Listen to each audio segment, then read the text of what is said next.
Bonjour à tous, bonjour Robin. Bonjour Antoine. Mais dis-moi Antoine, où sommes-nous aujourd'hui? On est dans une très jolie cabane qu'on a pu confectionner exprès pour ce concept. Effectivement, aujourd'hui on retourne en enfance puisqu'on va se raconter des histoires. Alors concept très très simple, il y a quelqu'un qui compte, quelqu'un qui écoute.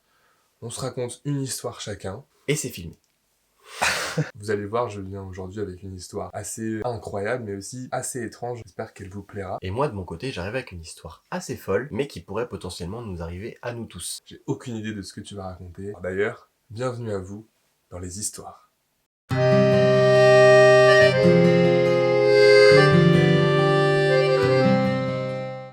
Alors posez-vous, prenez votre meilleur café, votre meilleur thé, car ça va pouvoir commencer. On est parti tout de suite pour l'histoire numéro 1. L'histoire que je vais te raconter, c'est une vraie histoire, et moi je la trouve particulièrement folle. On est en 1980 du côté de New York, et il y a ce jeune étudiant qui s'appelle Bobby Chaffran. Bobby, il a 19 ans, et il arrive sur un nouveau campus pour ses études, campus universitaire, trop content, il est à plus de 200 km de chez lui, un truc comme ça, il connaît personne. Il arrive sur ce nouveau campus, et première chose qui le marque, c'est que les gens sont particulièrement chaleureux avec lui. C'est-à-dire que ils le saluent de loin. Salut, ça va? Ils viennent lui serrer la main. Il y en a même qui lui font des accolades. Il y en a même une fille qui vient lui faire un câlin et l'embrasser. Très bizarre, mais surtout, ce qu'il trouve trop bizarre, c'est que tout le monde l'appelle Eddie, ce petit Bobby. Salut Eddie, ça va? Mais qu'est-ce que tu fais là, Eddie? Ça fait longtemps. Bobby, il se dit, bah, c'est bizarre. Moi, les gens doivent me confondre avec quelqu'un d'autre, ça peut arriver. Mais en vrai, bon accueil, tu vois.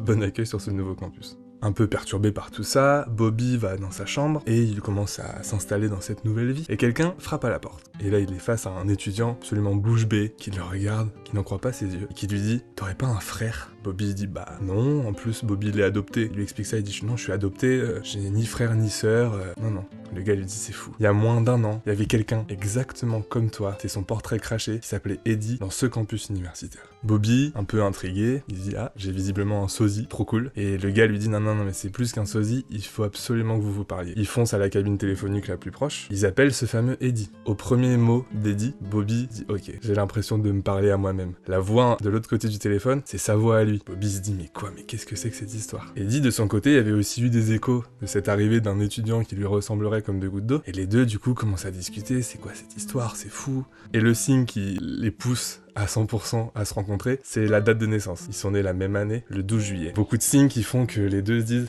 c'est parti. Le soir même, Bobby et l'étudiant en question roulent chez Eddie. Ils roulent toute la nuit, ils traversent l'état de part en part pour se rendre chez Eddie. Ils arrivent chez Eddie, Eddie ouvre la porte et c'est la révélation. Bobby et Eddie ont les mêmes cheveux, ils ont les mêmes yeux, les mêmes mains, le même sourire, la même voix. Tu l'auras compris, Bobby et Eddie sont Jumeaux. Ils sont jumeaux, exactement. Incroyable. Donc ils passent la soirée à s'observer, à se dire mais qu'est-ce que c'est que cette histoire? Les deux sont adoptés, pourquoi ils se rendent compte de ça aujourd'hui? Ils sont jumeaux, c'est sûr, c'est impossible que ce soit autrement. Forcément, cette histoire fait beaucoup de bruit. La presse en fait des journaux de partout, ils sont en première page de chaque journal. C'est fou cette histoire, les gens en parlent. Des jumeaux séparés à la naissance qui se rencontrent par hasard 19 ans après, c'est incroyable. Un de ces journaux tombe entre les mains de David. David, il est à plusieurs centaines de kilomètres de là, il regarde l'image des deux frères jumeaux sur la couverture, et David, il a les mêmes cheveux, il a les mêmes yeux, il a le même sourire, et les mêmes mains que ces deux garçons. David, il a l'impression de se voir en double là sur cette photo. David est la troisième pièce de ce puzzle. Ce sont des triplés. C'est incroyable.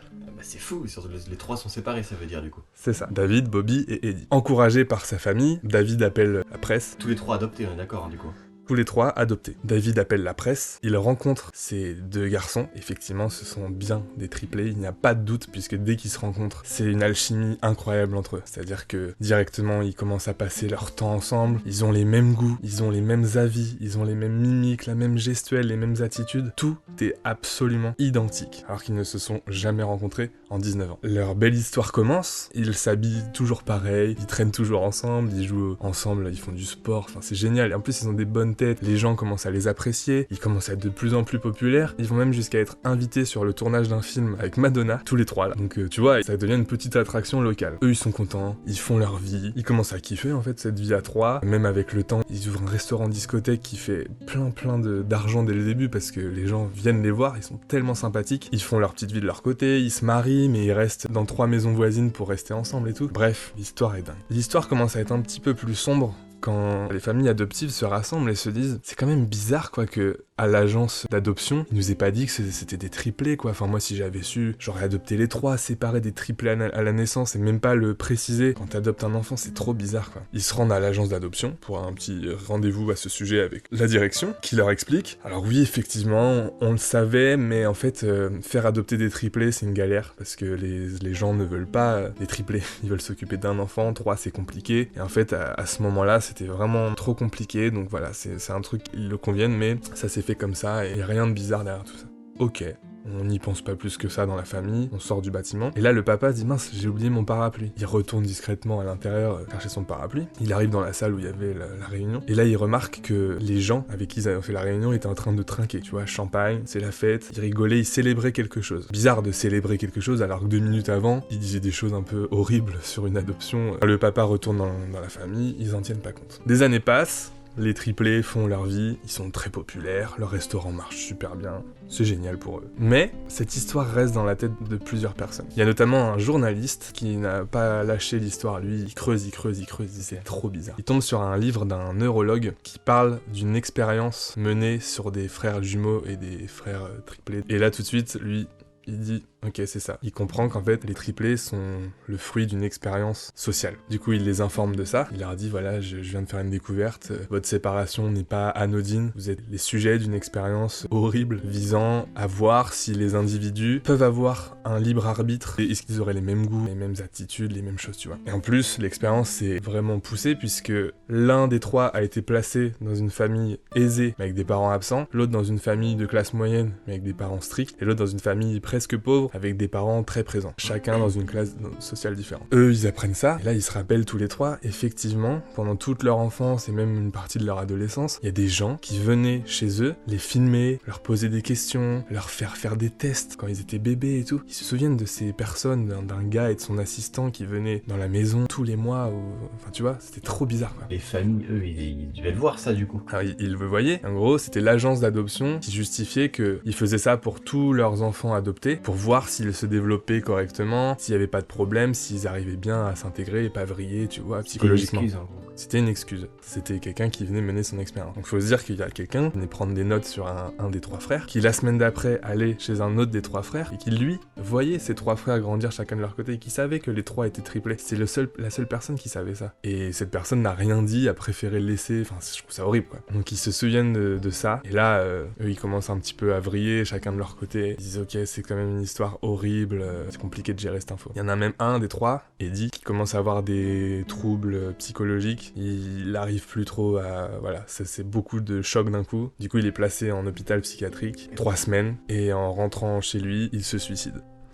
Il n'arrivait plus du tout à gérer ses informations. L'assistant de ce neurologue qui menait les recherches, ayant appris cette nouvelle, et le neurologue étant décédé lui aussi, celui qui menait les expériences, cet assistant a décidé de débloquer les dossiers de recherche et les montrer aux trois triplés. Parce qu'il faut savoir que eux, quand ils ont cherché à avoir accès à ces données-là, on leur a dit que le dossier était bloqué jusqu'en 2066. Aucune chance pour eux de voir ça de leur vivant, tu vois, c'est fait exprès. Et du coup, il leur a montré, en fait, ces dossiers ont révélé que cette étude était menée sur plein de frères jumeaux, de triplés, de tout ce que tu veux, qui ont été séparés à la naissance, et que, encore aujourd'hui, il y a probablement des gens vivants qui ne savent pas qu'ils ont un double quelque part, un frère jumeau, une sœur, peut-être même plusieurs. Actuellement, là, dans le monde, il y a des gens qui ont été séparés à la naissance pour une sombre étude psychologique. Waouh! Aujourd'hui, David et Bobby sont encore bien en vie. Ils font le tour des plateaux télé pour raconter leur histoire, pour partager leur vécu, tout en rendant hommage à leur troisième frère aussi, Eddie. D'ailleurs, ils ont été interviewés pour un film qui s'appelle Three Identical Strangers, qui raconte toute cette histoire. C'est là que moi j'ai découvert cette histoire.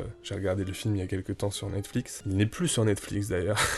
Une histoire magnifique de retrouvailles de jumeaux, mais qui est teintée d'une touche très très sombre de l'humanité finalement, des recherches psychologiques un peu déviantes et tout. Voilà pour cette histoire, l'histoire des triplés. Ok, cette histoire est folle. À toi de me raconter une belle histoire. C'est à mon tour. J'ai hâte. À mon tour de raconter mon histoire. On va juste changer de place pour qu'il soit à la place du compteur, bien face au micro. Et c'est parti.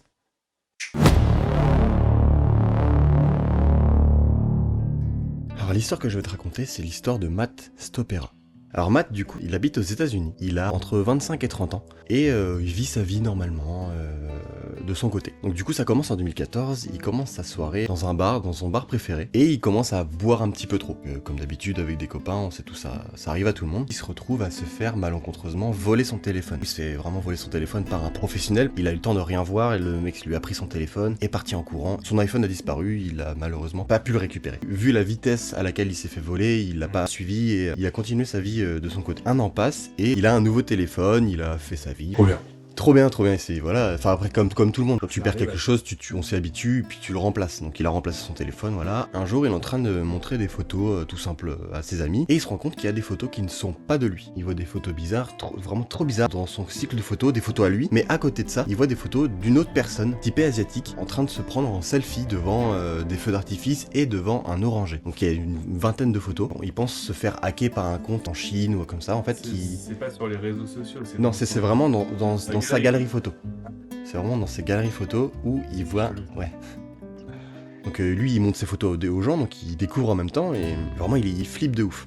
Il flippe de ouf parce qu'il a vraiment l'impression de se faire hacker ou de se faire avoir. Le lendemain, il en discute avec un de ses copains, et son pote lui donne une raison assez rationnelle, directement, il lui demande « Est-ce que tu t'es fait voler ton téléphone récemment ?» Et Matt, lui, il dit « Bah non, hein, vu qu'un an est passé, il lui répond non. » Après avoir réfléchi, il dit « Si, mais je me suis fait voler mon téléphone il y a un an, quoi, il y a rien eu depuis, c'est vraiment que depuis aujourd'hui que ça fait ça. » Son pote lui dit « Bah peut-être que, en fait, ton téléphone qui a été volé a été revendu.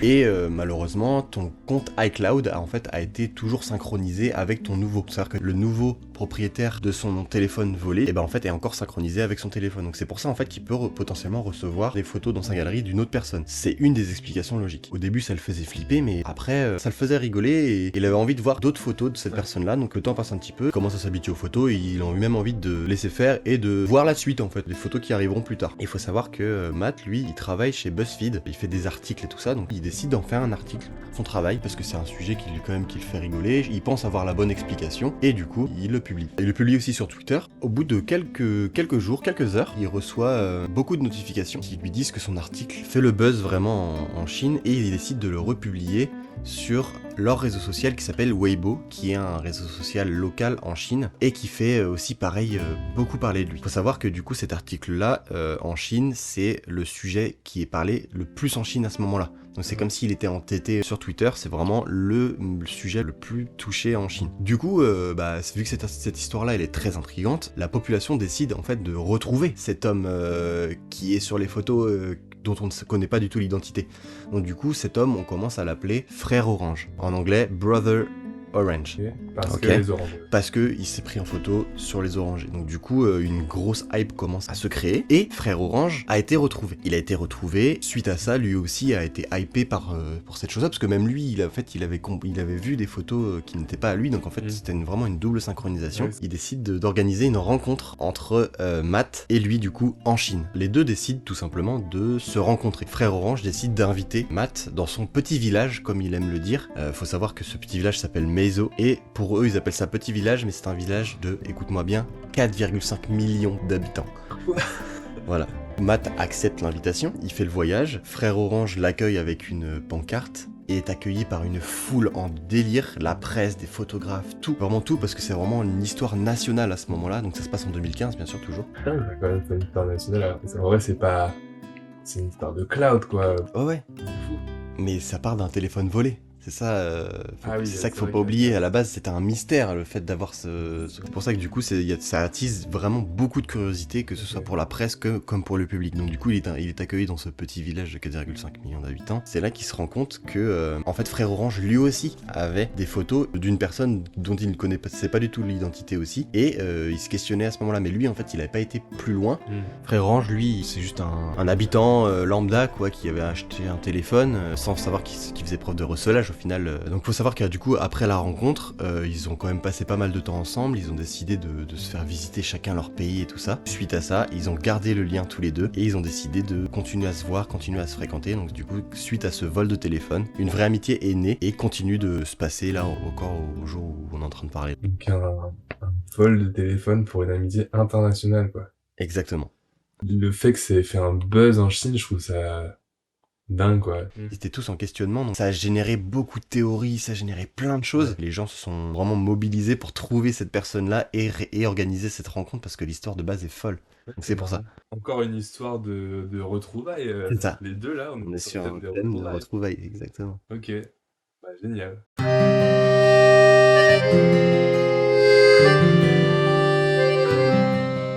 Merci à toutes et à tous d'avoir regardé cette vidéo dans un format un peu plus calme. Pour une fois, ça fait du bien aussi. On était bien dans cette petite cabane d'enfance. J'ai hâte d'y retourner pour un épisode 2, peut-être. On se retrouve le 15 mai pour une prochaine vidéo avec un nouveau concept. Robin, bisous. Bah, salut.